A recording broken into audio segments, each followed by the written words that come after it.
ನಡಿ ಈಗ ಶುರು ಮಾಡೋಣ. ಕೇಸರಿಯಿಂದ ಮನೋಲ್ಲಾಸ ಮನಸ್ಸು ಮತ್ತೇರಿ ಕುಣಿದಾಡಿದೆ ನೋಡು, ಮನಸ್ಸು ಮತ್ತೇರಿ ಕುಣಿದಾಡಿದೆ ನೋಡು. ಕ್ಷಣ ಕ್ಷಣವೂ ಆಚರಿಸಿ ಕೇಸರಿ ಹಬ್ಬ. ವಿಮಲ್ ಬಾಯಲ್ಲಿ ಹೇಳಿ ಕೇಸರಿ.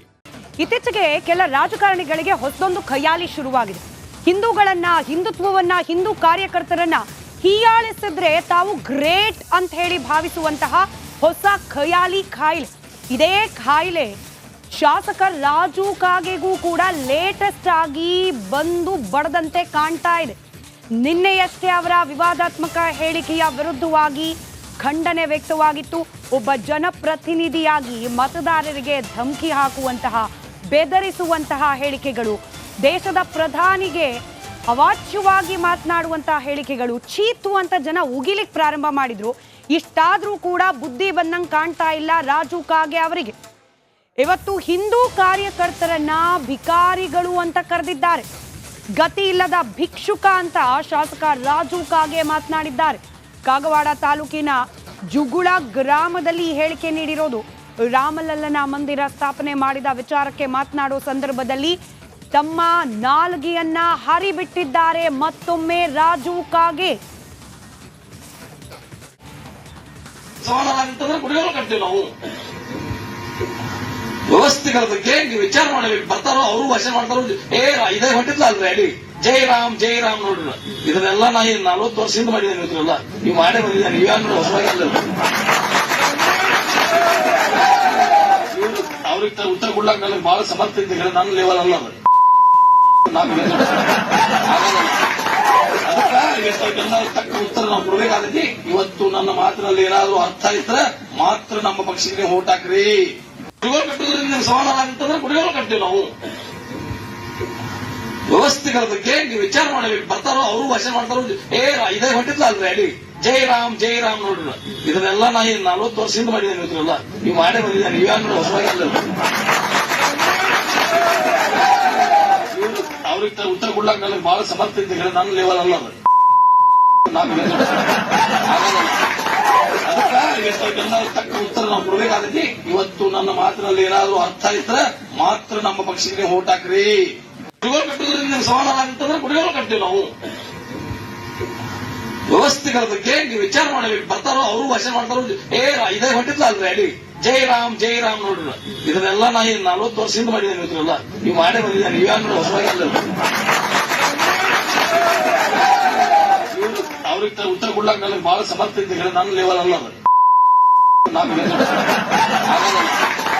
ಅದಕ್ಕೆಲ್ಲ ತಕ್ಕ ಉತ್ತರ ನಾವು ಕೊಡ್ಬೇಕಾದೈತಿ. ಇವತ್ತು ನನ್ನ ಮಾತಿನಲ್ಲಿ ಏನಾದ್ರು ಅರ್ಥ ಇದ್ರೆ ಮಾತ್ರ ನಮ್ಮ ಪಕ್ಷಕ್ಕೆ ಓಟ್ ಹಾಕ್ರಿ. ಕುಡಿಗೋಲು ಕಟ್ಟೋದ್ರಿಂದ ಸಮಾಧಾನ ಆಗುತ್ತಂದ್ರೆ ಕುಡಿಗೋಲು ಕಟ್ತೀವಿ ನಾವು. ವ್ಯವಸ್ಥೆಗಳ ಬಗ್ಗೆ ನೀವು ವಿಚಾರ ಮಾಡಬೇಕು. ಬರ್ತಾರೋ ಅವರು ಭಾಷೆ ಮಾಡ್ತಾರೋ ಇದೇ ಹೊಂಟಿದ್ಲ ಅಲ್ರಿ ಅಲ್ಲಿ ಮೋದಿ ಸತ್ತಪ್ಪ ನಾಳೆ ಅಂದ್ರೆ ಯಾರಿಗೆ ದೇಶದ ಪ್ರಧಾನಿ ಆಗಂಗಿಲ್ಲ. ಮೋದಿ ಅವರು ತಿಳ್ಕೊಂಡ್ರೆ ಯಾರು ನಮಗೆ 140 ಕೋಟಿ ಜನಸಂಖ್ಯೆ ಒಳಗೆ ಪ್ರಧಾನಮಂತ್ರಿ ಆಗವ್ರು ಯಾರೂ ಇಲ್ಲ. ಇದೊಳಗೆ ಕಥೆ ಆಯ್ತು. ಮತ್ತೆ ಏನ್ ಹೇಳ್ತಾರೆ ಹುಡುಗರು ಇವತ್ತಿನಲ್ಲ ಮೋದಿ ತಂದು ನೆಕ್ಕಾಗದ್ರಿ. ಮೋದಿ ಅವರ ಸಲುವಾಗಿ ನೀವು ಮೋದಿ ಬಿದ್ದಾನಿಲ್ಲಿ ನೀವು ವಾರಾಣಸಿ ಇಲ್ಲಿ ಯಾರಿದ್ದಾರು ಇವ್ ಅವ್ರ ಹೇಳ್ತಾರ ಮೋದಿ ನೋಡಿ ಓಟ್ ಹಾಕಿರ್ತಾರೆ. ಮೋದಿ ನೋಡಿ ನಾವು ಓಟ್ ಹಾಕ್ತೇವಲ್ಲ ನೀವು ನಿತ್ತವೆ ನೀ ಏನ್ ಮಾಡಿದೀರಿ ಬೇಕಲ್ಲ. ಸಮಾಧಾನ ಆಗುತ್ತಂದ್ರೆ ಕುಡಿಗೋಲು ಕಟ್ತೀವಿ ನಾವು. ವ್ಯವಸ್ಥೆಗಳ ಬಗ್ಗೆ ನೀವು ವಿಚಾರ ಮಾಡಬೇಕು. ಬರ್ತಾರೋ ಅವರು ಭಾಷೆ ಮಾಡ್ತಾರೋ ಇದೇ ಹೊಂಟಿದ್ಲ ಅಲ್ರಿ ಅಲ್ಲಿ ಜೈ ರಾಮ್ ನೋಡ್ರಿ. ಇದನ್ನೆಲ್ಲ ನಾ 40 ವರ್ಷದಿಂದ ಮಾಡಿದ್ದೇನೆ. ಇವತ್ತೆಲ್ಲ ನೀವು ಮಾಡೇ ಬಂದಿದ್ದೇನೆ. ನೀವ್ಯಾರು ಹೊಸವಾಗಿ ಅವ್ರಿಗೆ ಉತ್ತರ ಕೊಡ್ಲಾಕ ನನಗೆ ಬಹಳ ಸಮರ್ಥ ಇದ್ದ ನನ್ನ ಲೆವೆಲ್ ಅಲ್ಲ ಅದು. ಅದಕ್ಕೆಲ್ಲ ತಕ್ಕ ಉತ್ತರ ನಾವು ಕೊಡ್ಬೇಕಾದೈತಿ. ಇವತ್ತು ನನ್ನ ಮಾತಿನಲ್ಲಿ ಏನಾದ್ರು ಅರ್ಥ ಇದ್ರೆ ಮಾತ್ರ ನಮ್ಮ ಪಕ್ಷಕ್ಕೆ ಓಟ್ ಹಾಕ್ರಿ. ಕುಡಿಗೋಲು ಕಟ್ಟೋದ್ರಿಂದ ಸಮಾಧಾನ ಆಗುತ್ತಂದ್ರೆ ಕುಡಿಗೋಲು ಕಟ್ತೀವಿ ನಾವು. ವ್ಯವಸ್ಥೆಗಳ ಬಗ್ಗೆ ನೀವು ವಿಚಾರ ಮಾಡಬೇಕು. ಬರ್ತಾರೋ ಅವರು ಭಾಷೆ ಮಾಡ್ತಾರೋ ಇದೇ ಹೊಂಟಿದ್ಲ ಅಲ್ರಿ ಅಲ್ಲಿ ಜೈ ರಾಮ್ ನೋಡ್ರಿ. ಇದನ್ನೆಲ್ಲ ಮತ್ತಷ್ಟು ಡೀಟೇಲ್ಸ್ ನಮ್ಮ ಪೊಲಿಟಿಕಲ್ ಬ್ಯೂರೋ ಚೀಫ್ ವಿಜಯ್ ನೀಡ್ತಾ ಹೋಗ್ತಾರೆ. ವಿಜಯ್, ಭಿಕ್ಷಕರು, ಭಿಕಾರಿಗಳು. ಯಾರು ಭಿಕಾರಿಗಳು? ಓಟ್ಗೋಸ್ಕರ ಮನೆ ಮುಂದೆ ಹೋಗಿ ಬೇರೆ ಬೇರೆ ರೀತಿಯ ವೇಷ ಭೂಷಣ ಭಾಷೆ ಬಳಸಿ ಮತ ಕೊಡಿ ಅಂತ ಹೇಳಿ ಚೀಪ್ ಜೋಕ್ ಮಾಡೋ ಇವರಲ್ವಾ ಭಿಕ್ಷುಕರು? ಹಿಂದೂ ಕಾರ್ಯಕರ್ತರನ್ನ ಭಿಕ್ಷುಕರು ಅನ್ನೋದು, ಒಂದು ದೇಶದ ಪ್ರಧಾನಿಯನ್ನ ಅವರ ವಿರುದ್ಧವಾಗಿ ಅವಹೇಳನಕಾರಿಯಾಗಿ ಮಾತನಾಡೋದು, ಇವರೆಲ್ಲ ನಮ್ಮ ಜನಪ್ರತಿನಿಧಿಗಳು. ದುರಂತ.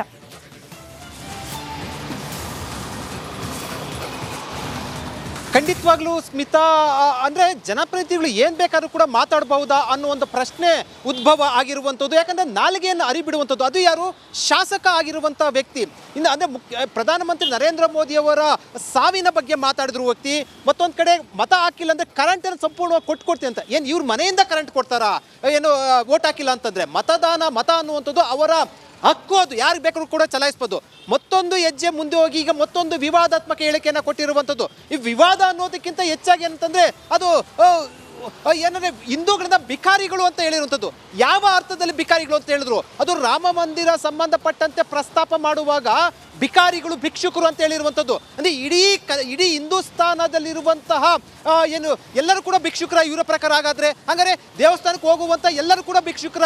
ದೇವಸ್ಥಾನಕ್ಕೆ ಹೋದ್ರೆ ಏನು ತಪ್ಪಾಗಾದ್ರೆ? ಇವೆಲ್ಲವೂ ಕೂಡ ಈಗ ಪ್ರಶ್ನೆ ಉದ್ಭವ ಆಗುವಂಥದ್ದು.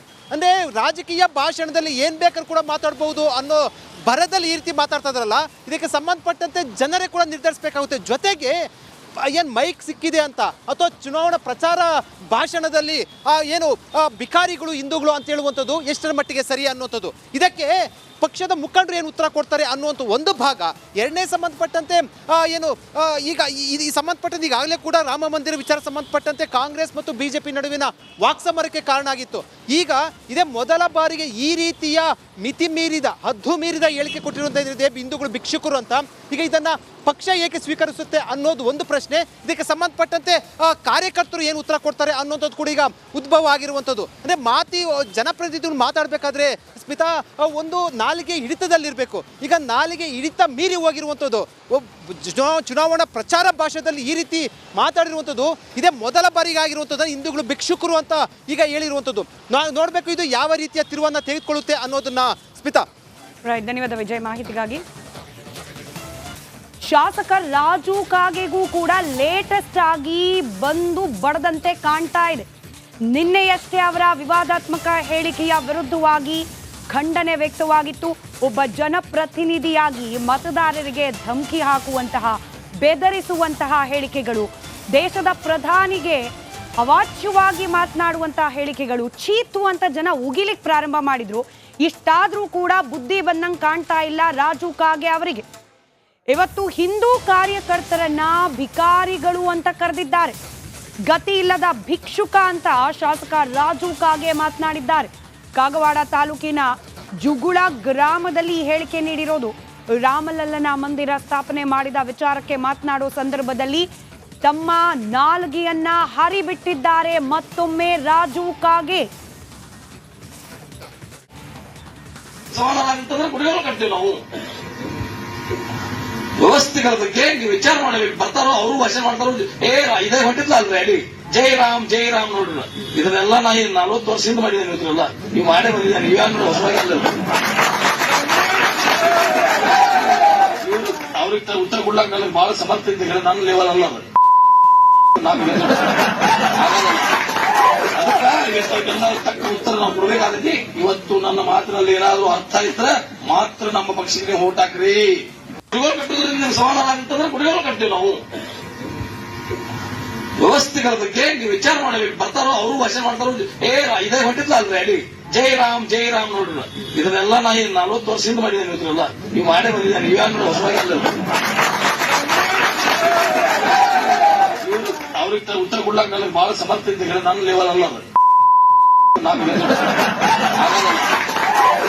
ಅದಕ್ಕೆ ತಕ್ಕ ಉತ್ತರ ನಾವು ಕೊಡ್ಬೇಕಾಗತಿ. ಇವತ್ತು ನನ್ನ ಮಾತಿನಲ್ಲಿ ಏನಾದ್ರು ಅರ್ಥ ಇದ್ರೆ ಮಾತ್ರ ನಮ್ಮ ಪಕ್ಷಕ್ಕೆ ಓಟ್ ಹಾಕ್ರಿ. ಕುಡಿಗೋಲು ಕಟ್ಟೋದ್ರಿಂದ ಸಮಾಧಾನ ಅಂತಂದ್ರೆ ಕುಡಿಗೋಲು ಕಟ್ತೀವಿ ನಾವು. ವ್ಯವಸ್ಥೆಗಳ ಬಗ್ಗೆ ನೀವು ವಿಚಾರ ಮಾಡಬೇಕು. ಬರ್ತಾರೋ ಅವರು ಭಾಷಣ ಮಾಡ್ತಾರೋ, ಇದೇ ಹೊಂಟಿದ್ಲ ಅಲ್ರಿ ಅಡಿ ಜೈ ರಾಮ್ ನೋಡ್ರಿ. ಇದನ್ನೆಲ್ಲ ನಾ 40 ವರ್ಷದಿಂದ ಮಾಡಿದ್ದೇನೆ. ಇವತ್ತೆಲ್ಲ ನೀವು ಮಾಡೇ ಬಂದಿದ್ದೇನೆ. ನೀವ್ಯಾರು ಹೊಸವಾಗಿಲ್ಲ. ಅವ್ರಿಗೆ ಉತ್ತರ ಕೊಡ್ಲಾಕ ನನಗೆ ಬಹಳ ಸಮರ್ಥ ಇದ್ದ ನನ್ನ ಲೆವೆಲ್ ಅಲ್ಲ ಅದು. ಅದಕ್ಕೆಲ್ಲ ತಕ್ಕ ಉತ್ತರ ನಾವು ಕೊಡ್ಬೇಕಾಗತಿ. ಇವತ್ತು ನನ್ನ ಮಾತಿನಲ್ಲಿ ಏನಾದ್ರು ಅರ್ಥ ಇದ್ರೆ ಮಾತ್ರ ನಮ್ಮ ಪಕ್ಷಕ್ಕೆ ಓಟ್ ಹಾಕ್ರಿ. ಕುಡಿಗೋಲು ಕಟ್ಟೋದ್ರಿಂದ ನಿಮ್ಗೆ ಸಮಾಧಾನ ಅಂತಂದ್ರೆ ಕುಡಿಗೋಲು ಕಟ್ತೀವಿ ನಾವು. ವ್ಯವಸ್ಥೆಗಳ ಬಗ್ಗೆ ನೀವು ವಿಚಾರ ಮಾಡಬೇಕು. ಬರ್ತಾರೋ ಅವರು ಭಾಷಣ ಮಾಡ್ತಾರೋ ಇದೇ ಹೊಂಟಿದ್ಲ ಅಲ್ರಿ ಅಡಿ ಮೋದಿ ಸತ್ತಪ್ಪ ನಾಳೆ ಅಂದ್ರೆ ಯಾರಿಗೆ ದೇಶದ ಪ್ರಧಾನಿ ಆಗಂಗಿಲ್ಲ. ಮೋದಿ ಅವ್ರು ತಿಳ್ಕೊಂಡ್ರೆ ಯಾರು ನಮಗೆ 140 ಕೋಟಿ ಜನಸಂಖ್ಯೆ ಒಳಗೆ ಪ್ರಧಾನಮಂತ್ರಿ ಆಗವ್ರು ಯಾರೂ ಇಲ್ಲ. ಇದೊಳ್ಳೆ ಗತಿ ಆಯ್ತಲ್ಲ. ಮತ್ತೆ ಏನ್ ಹೇಳ್ತಾರೆ ಹುಡುಗರು ಇವತ್ತಿನಲ್ಲ ಮೋದಿ ತಂದು ನೆಕ್ಕಲ್ರಿ. ಮೋದಿ ಅವರ ಸಲುವಾಗಿ ನೀವು ಮೋದಿ ನಿಂತಾನಿಲ್ಲಿ